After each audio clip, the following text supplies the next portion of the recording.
Early games, late games, we have you covered right here on PuckTime. NHL breakdowns. Andrew Carmine and Brian Leonard makes his season debut for this year on PuckTime. Number one all-time NHL prophet. You got to love that. Mr. Leonard joining us once again. Carmine, hope you had a great Canadian Thanksgiving weekend. Good morning to you, sir. Good morning, and we have some early games on the schedule today. We have 3 games we're going to discuss on the show. I had to change it up, so Brian Leonard, I gave him the 3 games that we're going to be discussing today, and then I changed it up on him. So on the last game, he's just going to talk about the game in general. He has notes on the first couple. We're going to cover Florida and Boston, which goes at 1 o'clock. We're covering Utah and New Jersey, which goes also at 1 o'clock. I did not know it was Columbus Day in the States. It's obviously Thanksgiving here north of the border. And then we're going to cover the Detroit Red Wings and the the New York Rangers in a 7 o'clock game. So we got a little bit of everything for you guys. If you need some afternoon action, you're going to get it right now. And we're going to kick it off with Florida and Boston. And I'm going to go right back to you, Andrew, on this one. Give me your thoughts. Yeah, Carm, you and I were talking before the show, man. It's interesting to see a rapid revenge. Can we still call it rapid revenge? Relatively rapid between these teams of after they played just about a week ago. And looking at the injury situation right now, Barkov, the captain of the Panthers, he'll miss some time for the Florida Panthers. And Matthew Tkachuk, the pest, everyone's favorite pest, he's just announced that he'll be out for at least a week. With an illness. So 2 very, very key players out for the Florida Panthers. And that certainly makes a difference, guys, whether they're, creating plays, actually adding to the score sheet, killing penalties on the power play. Those 2 guys, it's critical for them. And you take into fact the account that here, the fact that we had a back-to-back for the Boston Bruins. However, they did play early yesterday as well. So it's back-to-back early games. They played Saturday early on in the day. But, a lot of rivalry games for them. They haven't really had any easy games by any means to start off this season. And Saturday's game for them was an under. We saw a low-scoring battle between them and the LA Kings. And, despite the fact that we saw, Tkachuk being out and we have Barkov being out, I'm going to stick my neck out and say this game goes over 5.5 here. We saw a flat effort for the Florida Panthers in their last outing, handing Carmine's Buffalo Sabres a loss and a win, actually, I should say. And I think we're going to see some goals here. This game's going to be sloppy. It's going to be goal-filled. It's early on here. Both teams have good power plays without the star players being there. And I think the depth of both these teams is going to be on display in this one. So I get it. We have good goaltending. We got good defense, but I'm going to kind of buy the dip on the 5.5. And I also think the bad blood creates power plays. And when you got power plays, leads to power play goals. And again, even without 2 critical players, to me, it still leads to goals. So we saw the goals were easy to come by in the first meeting between these 2 teams, Brian, to start off the season. This was definitely supposed to be the game of the night last Tuesday, I believe it was. Ended up being somewhat of a blowout to start the game, 4-1 after the first period. The game finished 6-4. I'm not promising we'll see 10 goals here in this one, guys, but I do think that over 5.5, once again, is the move to make here. Brian, what are your thoughts here? And welcome to a new season, Brian. Yeah, very excited about it. Got to spend the week in California. Went to a San Jose Sharks game. Got to see the rookie play his first game. That was a lot of fun. But he's not going to be playing now as he's a little bit banged up. But, the Panthers, as you mentioned, they beat the Bruins on opening night 6-4, a situation where the Panthers were celebrating their championship. They then dropped back-to-back contests against what we consider to be lesser foes in Ottawa and Buffalo. So now in the first of back-to-back games at Boston and Columbus, we look for the champs to regain their focus here. This is a team with a superior talent and off back-to-back finals appearances. So I expect the veterans to keep this club focused. Boston sits 2-1 on the season with victories over Montreal and Los Angeles. The next 2 weeks, check out the teams that they've got to play. Florida, Colorado, Utah, Nashville, Dallas, and Toronto to end the month. It's a brutal end of the month here for Boston. against proven winners and upstart contenders, as Utah and Nashville look to be teams that can make the playoffs. And while you can never underestimate Boston Hockey Club, this year's addition to myself is taking a step back from before. They lost one of their best goalies. You take a look at the preseason projections; they're only scheduled to have 98.5 points, as opposed to Florida, which is 103.5. So we got the better team of two poor contests at an underdog price. So even without Barkov and Tkachuk, this line to myself is a bargain. This is the only play I put up for my clients today in hockey. This is the only one I liked. Obviously, I like it a little bit less now than I did earlier with those two players not playing. Barkov we knew ahead of time, and Tkachuk was a last-minute thing. But still, I think there's value on this team after the back-to-back bad losses against two lesser teams. I think they come back to play here. Well, it sets up for a good spot, like you said. Although they won the first matchup, they're going to be playing with some fire in their bellies after two losses in a row. Carm, how much do you read into the fact that these teams played just last week? First of all, I'm amazed because I was watching NHL Network and they say that somebody showed up to a Sharks game. So we now know that was Brian. He was probably the only guy in the stands. So no lineups to the bathroom, no lineups to the concession stand to grab some beers. Good on you, Brian, for enjoying the game and spreading some of that wealth that you have with that Sharks team. Andrew, I look at this one and, one of the stats that popped up, it's early in the season and we're using early data. Things are going to change because we're seeing some teams underperform.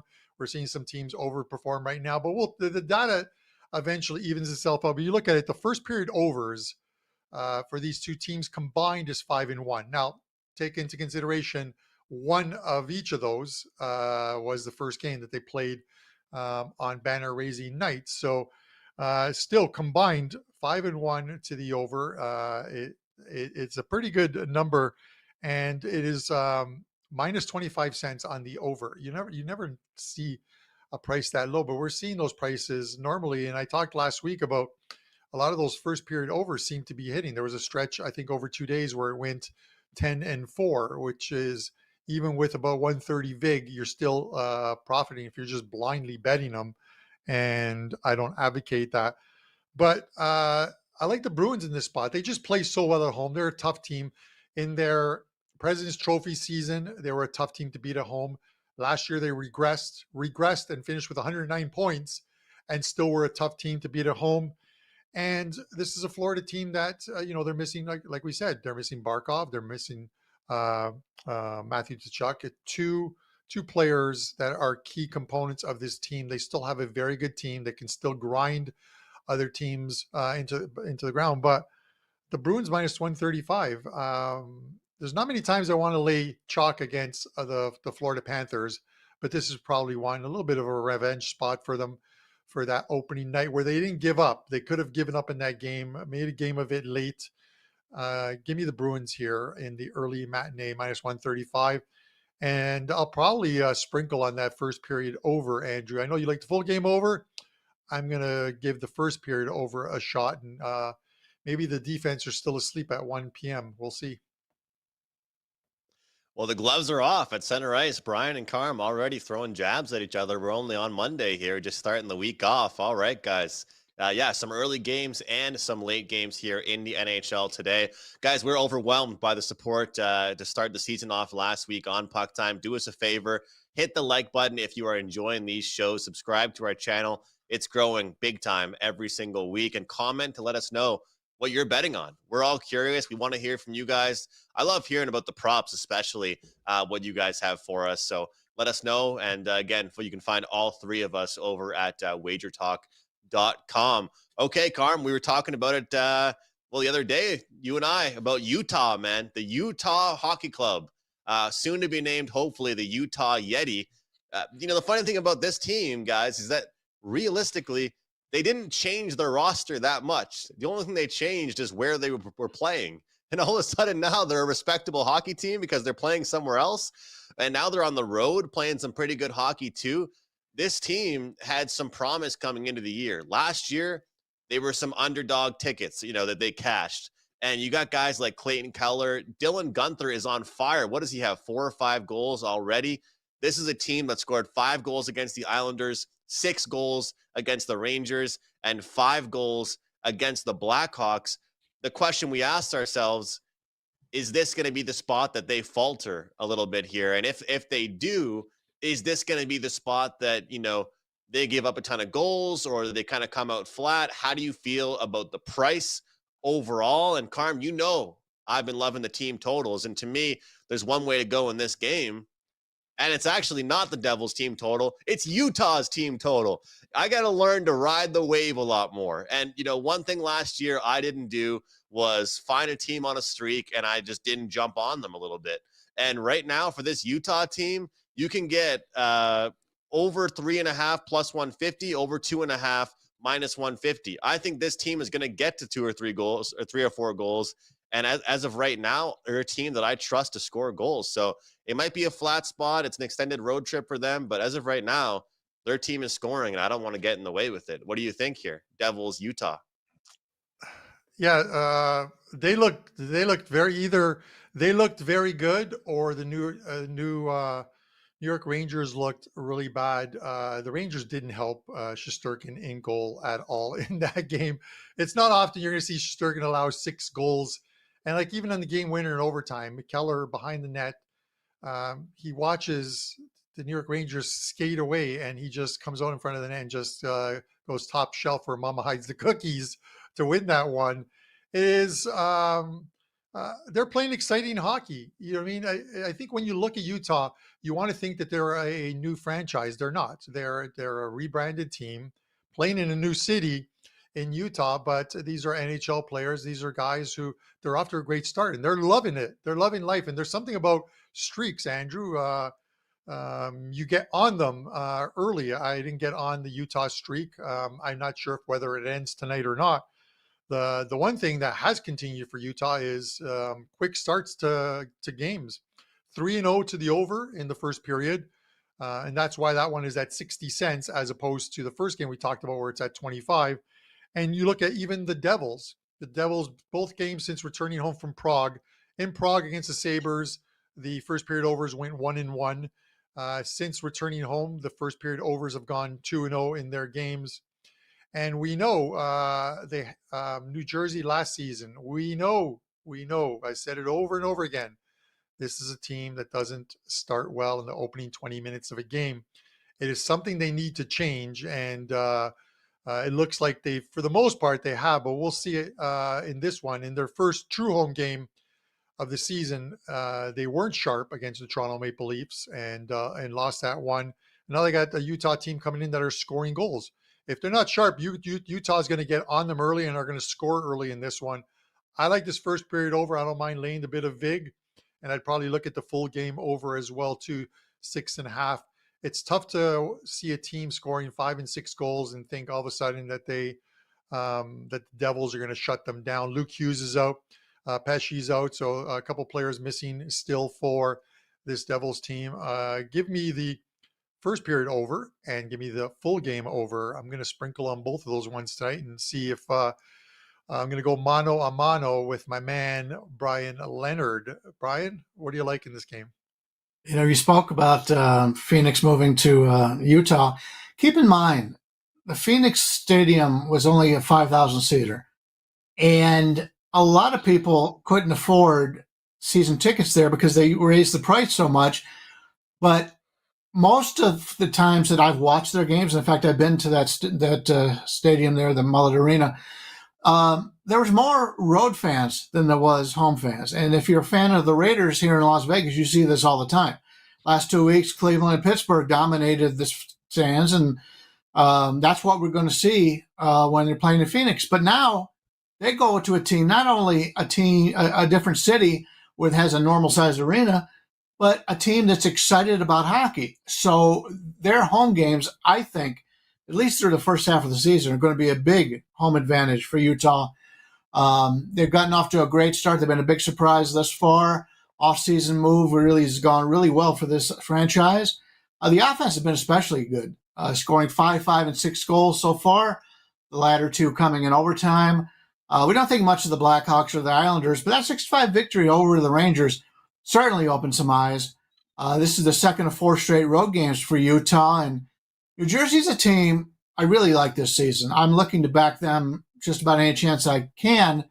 They're off to a 3-1 mark, as you mentioned, the 2 games out of the States, winning all 3 games away from New Jersey. They did drop their initial home game against the Maple Leafs after that contest. They travel to Carolina tomorrow to face the Hurricanes. That being a divisional game, I think takes precedence over a non-conference opponent here. So that's the concern in this one with the importance of that divisional game on deck. And it's tough to lay this price, as we've said, against a team playing with confidence like this Utah squad. As much as I like New Jersey, I think the value here is on the road underdog. All right. I like it, Brian. And before I go back to Andrew, because before we hit that last game, we're going to do the props. And Andrew's been doing fantastic with the props. But a couple things that, we talk about, like sometimes, Brian, we talk about, and I want this one I'm going to throw at you, Brian, with regards to trends, because you're a Vegas guy. And this is about the Vegas Golden Knights and not this game that we just discussed. But you look at the Vegas Golden Knights, and they're already off to like a 3-0 start to the season. This team, the last 2 years, not including this year, has been unbelievable in the first 15 game segment of their seasons. 2 years ago, they went 13-2 out of the gate in their first 15. Last year, 12-2-1 out of the gate. That's 25-4-1 out of the gate. Now they're 3-0. So let's make that 27-4-1 out of the gate at the start of the season. Those are the ones. Is that a trend? Like when you see the previous 2 years in which they went 12-3 and 12-2-1, and you see they're off to a good start, where you say to yourself, they're likely going to do it again. Let me jump on them or play them. Now it's tough to play them yesterday because they were like minus 380 or whatever it was, and even regulation was $1.75 you had to lay. But would you advocate jumping on a team that starts quick, or has proven to start quick the last couple of seasons and are already off to a quick start? Well, I think Vegas is a little bit different because of their veteran leadership on this team. When most other teams, most of the press basically says that Vegas has taken they've gotten every break in the world, whatever. In the offseason, you hear that all along. So this is a team that goes out there and has something to prove every season. Last season, they didn't play well. So this year, they've lost, 7 of their top players to free agency. They've got something to play for again, a lot of doubters. So this is a team that works very well when they're playing against other teams that there's a lot of doubt on Vegas if they can do it again. But keep in mind, I don't think Colorado, I believe they're 0-2. They beat Colorado. Colorado hasn't won yet. They're not playing well. And the other 2 teams they beat were on the second of a back-to-back in which they won the first one. So that's a tough situation. I don't care where you're going to play. So even though they're 3-0, I've watched the games. The first unit looks great. The fourth unit looks pretty good. They're not getting anything out of the second and third units. So Vegas isn't a team I'm looking to bet on right now. But in the past, they have done very well, as you mentioned, on these early games. They've caught a few breaks in these first few games, and I don't know if that'll be able to continue. Yeah. And I'm just going to mention before I go to Andrew for the prop section, you look at like their upcoming schedule, and they're on the road for a couple of games. They play in Washington, they play in Tampa, and then they play in Florida. So they do the Florida double and then return home to play the Kings, the Sens, the Sharks, the Flames, and the Kings again. So it's kind of a mishmash of games. There are a few good teams in there and a few that they probably should beat. So we'll see what we get out of them. We'll see if they can ride that streak. I'm not saying they're going to go 15-0, but I think they could fashion even a 10-5 record through 15 games for the Vegas Golden Knights. I think if you gave them that, they would probably take it. Maybe reluctantly they would take it. But that's just me thinking out loud here. Andrew, you had a fantastic week in the Andrew's prop segment. So I want to go to you for 3 props. What do you got? Let's jump into the prop playbook, guys. We're going to get 3 player props in the NHL. Sometimes they're in the same game. Sometimes they're in different games, but we're making some money in this segment. Before I get to the picks, though, guys, promo code SAVE50. Save50 will take $50 off a 30-day NHL package. That works for myself, and it works for Carmine as well. Save50. We're plus 18 units to start the season off in the NHL, guys. Low volume, 8-2. Hopefully we can keep that run going. Let's jump into the props here, guys. We're going to start things off with Colorado. Devon Toews, defenseman for the Avalanche. He plays alongside Cale Makar, and he's plus 105 to get a point. Cale Makar, his number, guys, is set at 1.5 points to the over. You're going to give me his line mate, his line pairing at a plus price of plus 105 to get a point. Right now, the Avalanche are struggling. They're 0-2 to start the season off, and they're lacking depth with their forwards, meaning I believe their defensemen will have to jump up and help on the rush, and Devon Toews is certainly a part of that. He's also out there on the power play. All right, next one. Well, we're going to stick around in this game, guys. This is a short and simple one. When your team needs you, you need to go to your best player, no matter what sport it really is. Nathan MacKinnon, as an East Coaster, I'm not happy about how he looked in his last game, but he threw an absolute tantrum. He got a 10-minute misconduct for throwing his stick around, throwing his helmet, super upset about how his team is playing and how the refs were officiating their game. Over 4.5 shots on goal, I think, is the move in this game for Nathan MacKinnon, peppering shots on the Islanders. The Islanders are kind of a bend, don't break team. They kind of protect the inside, but they give up a ton of shots from the outside. I think MacKinnon will get a ton of shots today, over 4.5 shots for him. And then we're going to go to the Montreal Canadiens, my team, as you guys all know, and a player prop for them, Kirby Dach. Kirby Dach to get a point is a great price. Again, we're sticking around with that even money price range, plus 100 for Dach, second line center for the Canadiens. They scored 4 goals in both their last games, 8 goals their last 2 games combined against the Senators and the Boston Bruins. And he has yet to get a point this season or get a goal this season. I feel like he has a good game tonight against the Pittsburgh Penguins. I think the second line matchup is very key in this game for the Canadiens, and I think this is the game that Kirby Dach has his best one so far. So 3 player props for you guys: MacKinnon shots, Toews to get a point, and we're going to go with Dach to get a point. And don't forget about that promo code SAVE50 to take $50 off a 30-day NHL package. All right, Carm, let's get to the third game. And I know that we've got some early games, right? So we wanted to adjust things and kind of mix things up. And so it's tough. It's a tough day, really, for us kind of breaking down games here on the show because we want shelf life for everybody. But why don't you kick things off for us, Carm?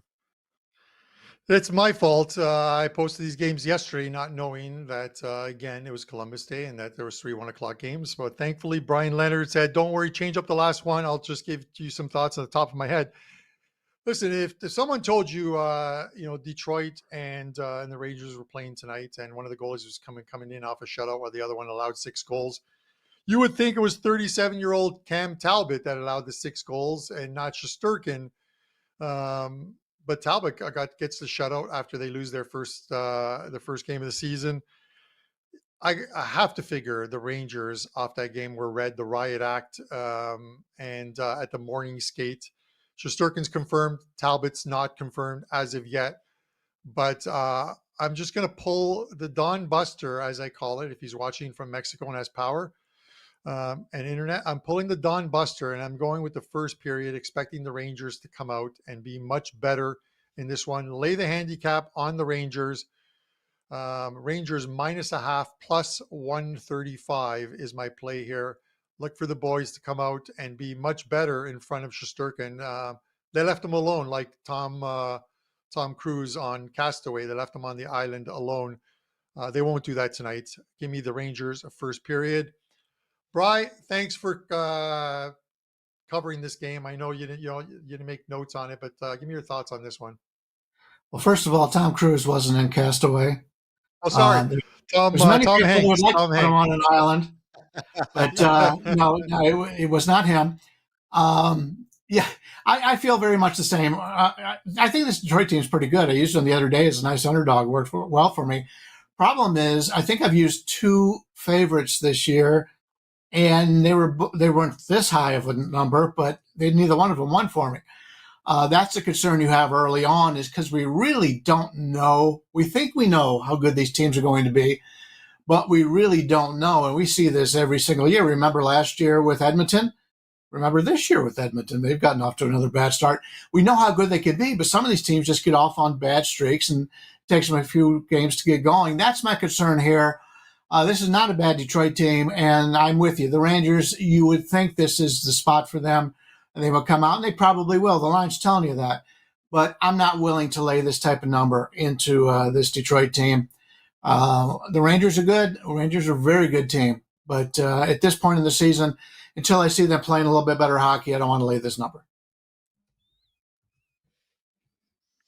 Yeah, Carm, you shouted out Buster, and I'm right there with the first period play. You know, I think that sometimes you kind of just looking at the numbers, right? You're breaking things down, and you look at how high the number has gotten on the game as a whole, the game line, the game money line here. And then you take a look at the first period money line price, and then you take a look at what the minus a half goal is in the first period for this Rangers team. You know, some guys would argue, some handicappers might argue that it's good for some teams to open the season up on the road. You know, you get the chemistry going, you kind of establish some underdog wins. The Rangers, they're playing at MSG, guys, for a handful of games here. They want to bounce back, and I feel like the bounce back is in the first period here, as I'm sure they're not happy about how they've played so far. So we're shouting. I love how you said, Carm, if Buster has power, because I saw him tweet out that he has like 7 TVs at his house. So I think he's doing all right for himself. This guy was watching every NFL game there possibly was yesterday over there in Mexico. But the first period play to me is the move. I'm not a huge fan of these first period minus a half goal type of bets, but when I look at the spot overall and how massive that money line number is, and the fact that we can still get a plus 135, 140 on the first period win here. And I think this Detroit team, guys, is going to be one of those teams where if they have a good defensive performance one game, it's probably going to be a crappy one the next. If they have a crappy one, they're going to buckle down the next. This is going to be an inconsistent defensive team. They might have a good offense, but I still don't trust this team. You look at Patrick Kane, look at Vladimir Tarasenko, some of these players. When I say those guys' names, do you think of them as 200-foot players, or do you think about them as goal scorers? You know, I don't think of Patrick Kane as the biggest defensive forward there is out there, and I worry about that because their defensemen themselves already aren't that strong. So New York minus a half goal first period, something that I've had my eye on over this, past 20 hours here, breaking down this game and looking ahead to the Rangers. So, and also when the Rangers win, they usually win big, and they choked against Utah. We'll see what happens in this one, but I'm going to go first period here, Carm. So I'm with you on the early start win. Yeah, Andrew, I think you mentioned teams starting on the road. You know who wishes they probably started on the road? The Edmonton Oilers, 0-3 right now. I don't know what is wrong. I played them in the first game, but I watched the last couple of games. And let me say I think it's a quick fix for the Oilers. They've only scored like 3 goals. Defensively, they've been absolutely abysmal. If you watch and Andrew, I mentioned this to you yesterday in texting you, it is the ice to ice in their defensive zone, in the defensive the circles. They're just passing it back and forth, the opposing teams, and the goalie's out of position. Teams are scoring goals. Chicago scored like that. Calgary scored like that. Fix your positioning defensively. You'll get better. Get up on top. They scored first and then had a goal disallowed. I think if they get up 2-0 in that game, they probably go on to coast. But the Oilers will be fine, but I won't be betting them until they are fine. With that said, guys, that's it for the show. Florida and Boston, Utah and New Jersey. Those games go at 1:07 today, so hop on those ones early. Detroit Rangers, 7 p.m. tonight. Tomorrow, the Prez returns. He'll be back in his seat with Andrew. I should be back in time from a medical appointment. And don't forget, guys, that Save 50. Save 50 will get you $50 off a 30-day all NHL all access package. It's a great deal.